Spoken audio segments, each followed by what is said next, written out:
ဘဖမှန်အားလုံးမင်္ဂလာပါကလော့ကနာဟန်နေပြီးတော့ပြန်လဲကြိုဆိုလိုက်ပါတယ်ကျွန်တော်ဒီနေ့မှာတော့ကျွန်တော်တို့ transfer window တွေမပိတ်ခင်မှာပဲသတင်းတွေကတော့ကျွန်တော်ပြန်ပြီးတော့ကြဲလောင်ထွက်လာတာကတော့လဘဦးသိန်းရဲ့ကျွန်တော်တို့လူခေါ်ယူမှုမဟုတ်ပဲနဲ့လဘဦးသိန်းရဲ့ကျွန်တော်တောင်ပန်ကစားသမားဖြစ်တဲ့ကိုရီကပိုကျွန်တော်ခေါ်ယူဖို့ပီးမြားလိရဲ့ကျွန်တော်တို့အသင်းနှစ်သင်းဖြစ်တဲ့ Tottenham Hotspur နဲ့ Manchester City တို့ကတော့ပြန်လဲစူးစမ်းလာတယ်ဆိုတော့ကျွန်တော်သတင်းကိုတော့ကျွန်တော်ညပဲကျွန်တော်သတင်းတွေမှာတောက်လျှောက်ထွက်လာတဲ့အခြေအနေမျိုးမှာရှိတယ်။အထူးသဖြင့်ကျွန်တော် Manchester City ပေါ့နော် Tottenham Hotspur တော့ကျွန်တော်ကိုရီကပိုကျွန်တော်တို့အနေနဲ့စိတ်ဝင်စားတာတော်တော်လေးမှကြာနေသလိုသူတို့ကစားသမားတွေလည်းပုံကိုရေးဆိုင်ရာသဘောတူညီမှုတွေပါလေရသွားတဲ့အခြေအနေမျိုးတွေမှာရှိတယ်။နော်တချို့ report တွေလည်းကျွန်တော်ဒီလိုမျိုးတွေဖော်ပြတာဒါပေမဲ့လည်း Manchester City ကတော့ကျွန်တော်မနီးရမှာစပြီးတော့ကိုရီကပိုရဲ့ကျွန်တော် agent တွေနဲ့ကျွန်တော်ဆက်သွယ်ခဲ့တယ်ဆိုပြီးတော့သတင်းတွေထွက်ပေါ်လာတဲ့အနေအထားမျိုးမှာရှိပြီးတော့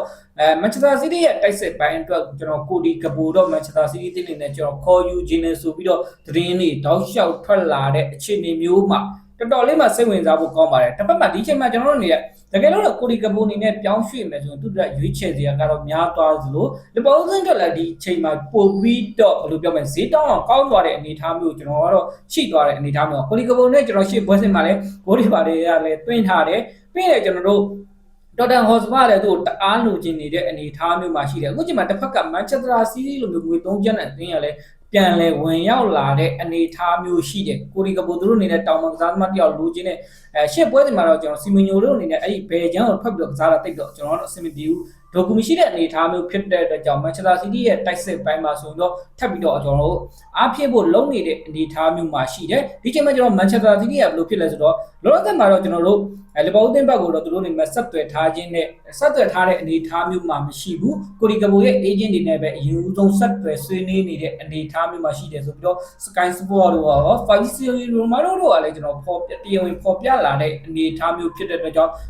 Tottenham Hotspur အသင်းအနေနဲ့ကျွန်တော်တို့ကိုရီကပိုသူတို့အနေနဲ့ဆက်ပြီးတော့လိုချင်တယ်ဆိုလို့ဆိုရင်တော့လီဗာပူးအသင်းရဲ့တောင်းမဲ့ကျွန်တော်ငွေကြေးမောက်သူတို့အနေနဲ့ပေးနိုင်မှာလားဆိုစောင့်ကြည့်ရမယ့်အနေအထားမျိုးဖြစ်ပြီးတော့ဒီအချိန်မှာကျွန်တော်လီဗာပူးအသင်းတော့ကတော့ကျွန်တော်စင်ပေါ်ရောက်သွားတဲ့အနေအထားမျိုးမှာရှိတယ်ပြောတော့ဘယ်လိုပြောမလဲဒီနေ့မှာကျွန်တော်ပီးမြားလိမ့်မှာဆိုလို့ဆိုရင် Tottenham Hotspur အနေနဲ့တော်တော်လေးမှငွေ3ကျန်းလာဆို Manchester City ကလည်းသူတို့ခေါ်ယူထားတဲ့ကစားသမားတွေအနေနဲ့ကျွန်တော်တန်တရာကျော်လေးပဲမြဲတယ်လို့ကျွန်တော်ထုတ်သုံးနေတဲ့အနေအထားမျိုးမှာရှိတဲ့အတွက်ကြောင့် City ရဲ့တကယ်လို့ဒါ City အနေနဲ့မရမကခေါ်သွားမယ်ဆိုရင်တော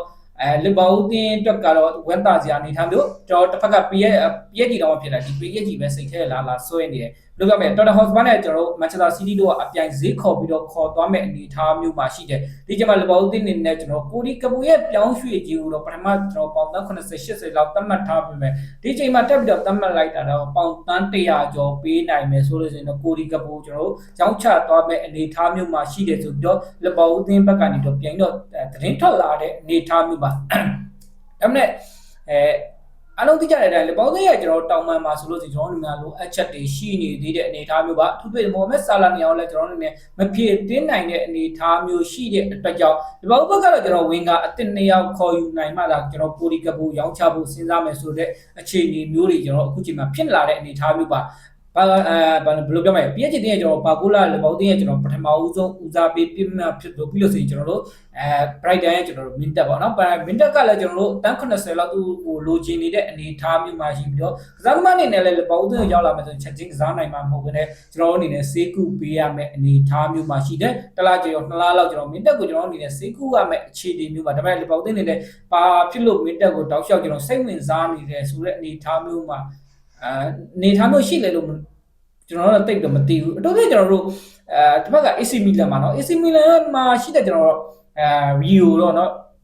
Rio ကျွန်တော်ဘယ်အတင်းကြီးနေဘာဖြစ်လို့မခေါ်ချင်တာလဲဆိုတော့ကျွန်တော်စဉ်းစားလို့မရเนาะကျွန်တော်ဘယ်လိုပြောမလဲဘရာဇီးတော်မှာဖြစ်တယ်ဥရုဂွေအားလည်းပြောလိုက်တာတလွဲတည်းပဲဘာမှမသိတော့ပေါ်တူဂီအသင်းရဲ့ကျွန်တော်တောင်ပန်ကစားသမားဖြစ်တဲ့ Rio ကျွန်တော်အသင်းကြီးနေဘာဖြစ်လို့အဲ့လောက်ဒီလက်ရှောင်နေလဲဆိုတာတော့ကျွန်တော်စဉ်းစားလို့မရတဲ့အနေထားမျိုးပါเนาะအဲ့မှာတော့ခေါ်လို့ဆိုရင်ဈေးလိုက်တော်တက်တာပဲဗျအများကြီးလို့လေဒါမှလည်းအခုချိန်မှာကျွန်တော်တို့တော့ကတော့ပို့ပြီးတော့အဆင်ပြေသွားတယ်လို့တော့မြင်တယ် တစ်ဖက်မှာကျွန်တော်တို့ဘာကိုလာတို့ကျွန်တော်တို့ MRA တို့ရဲ့ကျွန်တော်နှစ်ယောက်ကိုတန်း150တန်း160 90လောက်သွားမယ်အနေထားမျိုးတကယ်လို့လားကျွန်တော်တို့အနေနဲ့ဒီကစားသမားနှစ်ယောက်ကိုဒါကျွန်တော်တန်း190လောက်နဲ့ခေါ်နိုင်မယ်ဆိုရင်တော့ကိုရီကဘူတန်း100လောက်နဲ့ထွက်လာမယ်ဆိုရင်ကျွန်တော်တို့ကတော်တော်လေးမှအမျက်ဖြစ်သွားမယ်လို့တော့မြင်တယ်တစ်ဖက်မင်းတက်ကိုပါထပ်ပြီးတော့ခေါ်လိုက်မယ်ဆိုတော့ဒီပေါင်းတဲ့ကျွန်တော်တို့ကိုရီကဘူရောင်းချမှုပြီးလို့ဆိုရင်ကျွန်တော်တို့အနေနဲ့ကာတီကိုဂျုံလည်းရောင်းချထားတဲ့အနေထားမျိုးရှိတဲ့အတွက်ကြောင့်ကိုရီကဘူတန်း100လောက်ပဲထားလိုက်ကျွန်တော်ကာတီဂျုံက135တန်းဆိုလို့ဆိုရင်135တန်းရထားတဲ့အနေထားမျိုးဖြစ်တော့ကျွန်တော်အနေနဲ့အများကြီးစိုက်ထုတ်ကတော့မဲ့အနေထားမျိုးမှမရှိဘူးဒီချိန်မှာတစ်ဖက်မှာလည်းဘယ်လိုပြောမလဲလဘောက်တော့ကတော့ကျွန်တော်ကပိုတော့သူ့အနေနဲ့အလင်းစီကိုလောင်း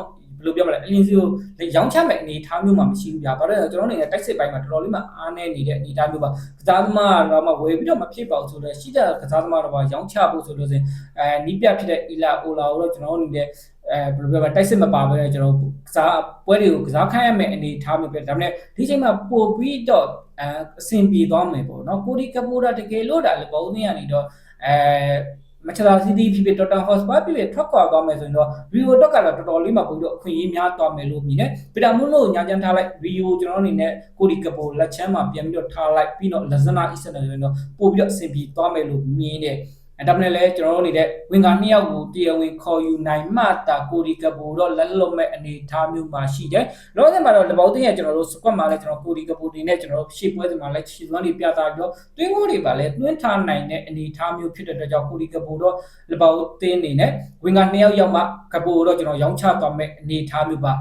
ါဘာကိုလာတမမို့ကျွန်တော်တို့မင်းတက်ဒီနှစ်ယောက်တည်းကတယောက်ဒါတေချာတော့ကတော့အနေထားမျိုးကတော့ဖာဗီစီရိုမာဒိုရဲ့ပြောတဲ့အနေထားမျိုးလေပုံသေးကတော့ဒီဝင်ကနှစ်ယောက်ခေါ်နိုင်မှဒါဒီတစ်ပတ်တည်းမှာပေါ့နော်ကျွန်တော်အနေနဲ့ပြောင်းရွှေ့ရာသီကလည်း10ရက်လောက်ပဲလို့တော့တယ်ပိတ်တော့မဲ့အနေထားမျိုးပါကစားသမားဝင်ကနှစ်ယောက်ခေါ်ယူနိုင်မှဒါကိုဒီကပူရောင်းချသွားမဲ့အနေထားမျိုးမှာရှိပြီးတော့မန်ချက်စတာစီးတီးနဲ့ကျွန်တော်တော်တန်ဟော့စပါတို့ရဲ့အပြိုင်ကမ်းလှမ်းလာမဲ့အနေထားမျိုးတော့လေပုံသေးကတော့ကျွန်တော်တို့စတင်ပြီးတော့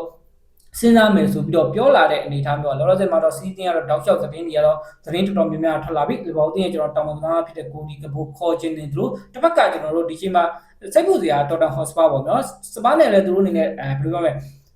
ကစားသမားနဲ့ပုံကိုရေးဆိုင်ရာသဘောတူညီမှုတွေလည်းယူထားတဲ့အနေအထားမျိုးမှာတစ်ဖက်ကမန်ချက်စတာစီးတီးဝင်လာတဲ့ကျွန်တော်တို့အပြောင်းရွှေ့ကတော့ဘယ်တော့မှတော့လွယ်ကူနေမဲ့အနေအထားမျိုးမှာမရှိဘူးစီးတီးတစ်နေ့နဲ့ကျွန်တော်ငွေ3ကျန်းနိုင်ဆိုအသင်းရဲ့ပုံရိပ်မှာဆိုလို့တင်တဲ့စီးတီး20ရဲ့ကျွန်တော်ပုံရိပ်ကတော်တော်လေးမှကြီးမားတဲ့အနေအထားမျိုးပါတော့အခုရဲ့ကျွန်တော်နောက်ပိုင်းနှစ်တွေမှာဆိုရင်စပါနဲ့ကျွန်တော်တို့စီဒီပဲနဲ့ရွေးမလို့ဆိုရင်အားလုံးကတော့ကျွန်တော်တော်တော်များများစီဒီကိုပဲရွေးကြတဲ့အနေအထားမျိုးရှိတယ်ဗျာဒီမှာကျွန်တော်ပလားတွေရောကျွန်တော်ပြည်ရင်းမှာရောကျွန်တော်ပြိုင်ဆိုင်မှုတွေမှာရောဒီတော့ကြောင့်ကျွန်တော်ကိုရီကပူနဲ့ဘယ်အသင်းကိုရွေးချယ်သွားမှာလဲလီဗာပူးအသင်းရဲ့သူ့ရဲ့ထွက်ခွာမှုမှာဘယ်လောက်ထိကျွန်တော်ဘယ်လိုပြောမလဲ